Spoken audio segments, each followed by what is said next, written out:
नमस्कार दोस्तों, आपका बोन डॉक्टर के अगले एपिसोड में आपका स्वागत है। आज हम बात करेंगे बल्कि ACL के बारे में। ACL is anterior cruciate ligament of knee joint के अंदर का मेन लिगामेंट।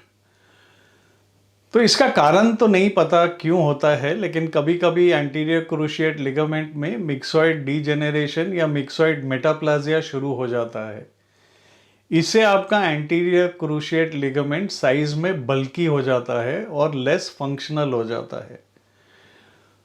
तो पेशेंट कभी कभार आता है, कई पेशेंट्स को जिनको एंटीरियर पार्ट ऑफ ACL में स्वेलिंग है, वो बोलते हैं नी पूरा एक्सटेंड नहीं कर सकते, दिक्कत होती है, पेन होती है।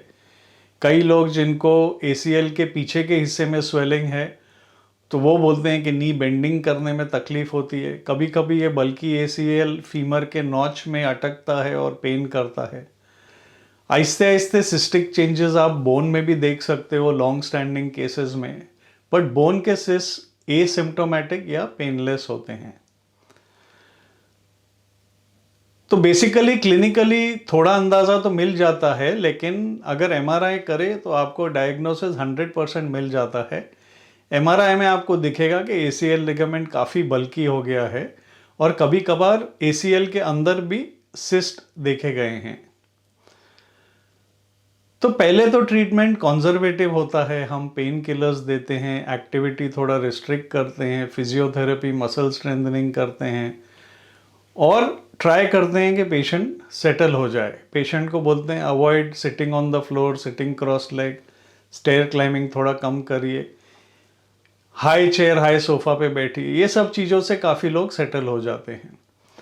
अगर पेशेंट सेटल नहीं होता है तो हम MRI कराते हैं, देखते हैं ACL का क्या स्टेटस है, और फिर जिनमें सेटल नहीं होता है उसमें आर्थ्रोस्कोपी या दूरबीन के ज़रिए लिगामेंट को डीबल्क कर देते हैं, शेव कर देते हैं।